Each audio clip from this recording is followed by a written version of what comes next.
विश्व आयुर्वेद परिषद राजस्थान द्वारा अजमेर में राष्ट्रीय पंचकर्म कार्यशाला का आयोजन किया गया, जिसका उद्घाटन विधानसभा अध्यक्ष वासुदेव देवनानी ने किया। विश्व आयुर्वेद का उद्घाटन आनासागर स्थित होटल लेक विनोरा में कार्यशाला के रूप में शुभारंभ किया गया।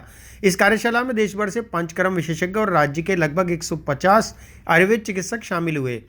मुंबई से ख्यातनाम पंचकर्म विशेषज्ञ प्रोफेसर यूएस निगम, राष्ट्रीय आयुर्वेद संस्थान के विभागाध्यक्ष डॉक्टर गोपेश मंगल, आयुर्वेदिक नेत्ररोग विशेषज्ञ डॉक्टर दिनेश शर्मा आदि विशेषज्ञ विभिन्न पंचकर्म विद्याओं का प्रशिक्षण दिया गया।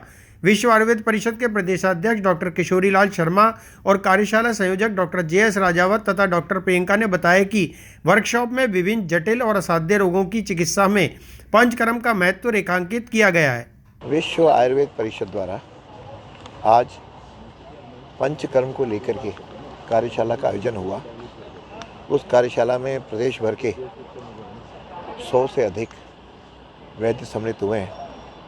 वास्तव में ये पंचकर्म पद्धति व्यक्ति को निरोगी और स्वस्थ बनाने में बहुत अच्छा कदम है, व्यवस्था है, और जिसके कारण से व्यक्ति स्वस्थ रह सकता है।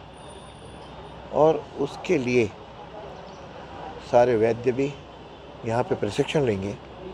उस पद्धति के प्रशिक्षित लोग अधिक से अधिक तैयार हों और सरकार जन सहयोग से व्यवस्थित हो, तब जाकर के इसका आगे बढ़ पाएंगे। और पिछले वर्षों से जब से केंद्र में स्व की समर्थित सरकार आई है, तब से लोगों की आयुर्वेद में विश्वास ही बढ़ा है, क्योंकि इसमें किसी प्रकार के कोई साइड इफ़ेक्ट्स नहीं होते।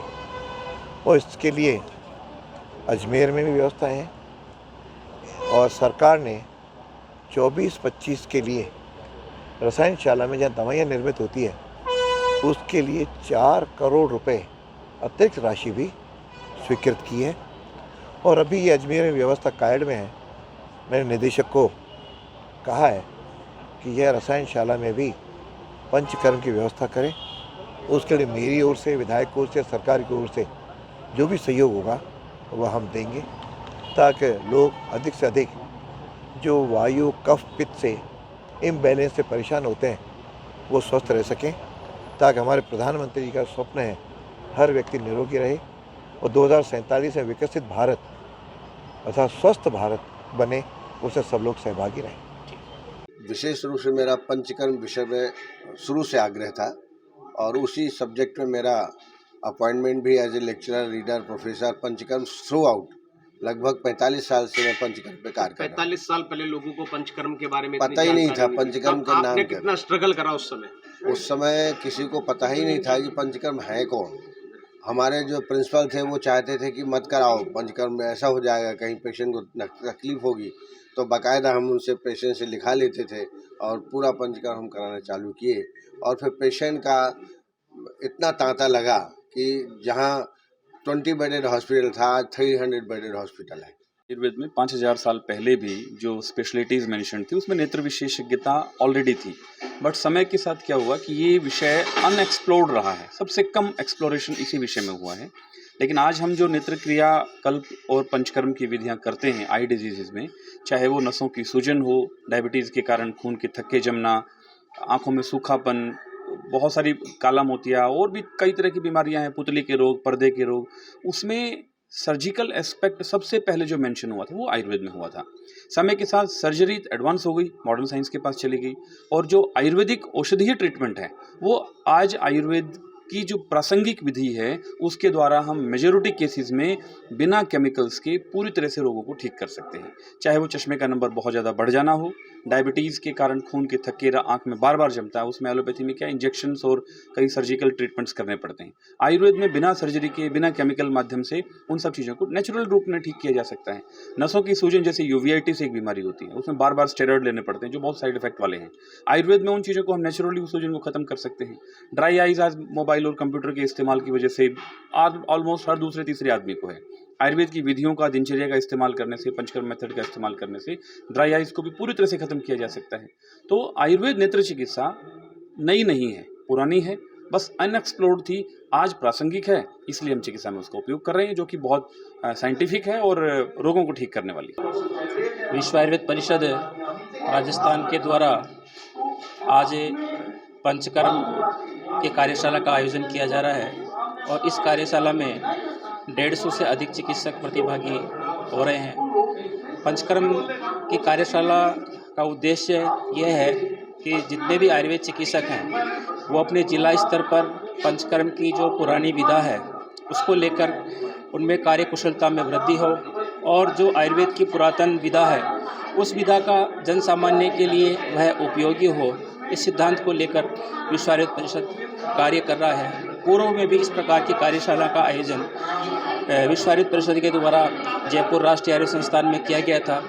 उसके आधार पर आज अनेक जिलों में आयुर्वेद चिकित्सक पंचकर्म की विधा का प्रयोग कर रहे हैं। पंचकर्म के अलावा अग्निकर्म की विधा को लेकर के भी विश्व आयुर्वेद परिषद कार्य कर रहा है और आज जो ये बड़ी कार्यशाला का आयोजन किया गया है उसमें प्रायोगिक रूप से पंचकर्म बताया जाएगा।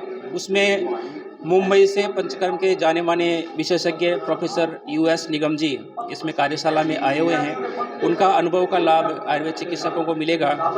उसी प्रकार से जयपुर राष्ट्रीय आयुर्वेद संस्थान के प्रोफेसर डॉक्टर गोपेश निगम जी जो अपने आप में पंचकर्म के एक विशेषज्ञ हैं, उनका अनुभव का लाभ भी चिकित्सकों को मिलेगा। प्रायोगिक और सैद्धांतिक रूप से पंचकर्म का लाभ मिलेगा। उसी प्रकार से नेत्र रोगों में पंचकर्म की उपयोगिता किस प्रकार से हो सकती है उसके लिए डॉक्टर दिनेश शर्मा जी है, उनका भी प्रायोगिक अनुभव है वह विद्वान चिकित्सकों को मिलेगा। और विश्व आयुर्वेद परिषद इस बात के लिए प्रतिबद्ध है कि आयुर्वेद का प्रचार प्रसार हो और आयुर्वेद जो हमारी एक प्रकार की जीवन पद्धति है उसका उपयोग सभी जनसामान्य के लिए हो और पंचकर्म और जितनी भी पुरानी विधाएं हैं, मर्म चिकित्सा है, नाड़ी विज्ञान है, वो उन सभी का प्रयोग चिकित्सक अपने कार्य कौशल में करे और उसका उपयोग जनसामान्य के लिए हो। ऐसी मेरी शुभकामनाएं आने वाले सभी आयुर्वेद चिकित्सकों हैं। बहुत बहुत धन्यवाद। राजस्थान में भी पंचकर्म का बहुत अच्छे सेंटर्स है। हमारे राष्ट्रीय आयुर्वेद संस्थान में बहुत बड़ा पंचकर्म का केंद्र है। उसमें लगभग हम 400 प्रोसीजर डेली करते हैं, 150 पेशेंट आते हैं और लगभग जितनी भी क्रोनिक डिजीज़ेज है उनके हमारे पास बहुत अच्छा मैनेजमेंट है। अगर मैं स्वस्थ में पंचकर्म की बात करूं तो हम एक कैंप चलाते हैं जिसको बोलते हैं स्वस्थ पंचकर्म और वो ऋतु अनुसार होता है। जैसे अभी जो वसंत ऋतु आएगी इसमें हम वमन का एक कैंप लगाते हैं जिससे कफ वाले दोष हैं उनको शरीर से बाहर निकालते हैं ताकि कफ से होने वाली जो भविष्य में बीमारियां उससे बच सकते हैं। ऐसे ही जब वर्षा ऋतु आती है तो हम एक बस्ती का कैंप लगाते हैं जिससे वात रोग से बचा जा सकता है। इसी प्रकार एक शरद ऋतु आती है तब हम बस विरेचन का कैंप लगाते हैं ताकि जो पित्त दोष है उसको शरीर से बाहर निकाला जाए।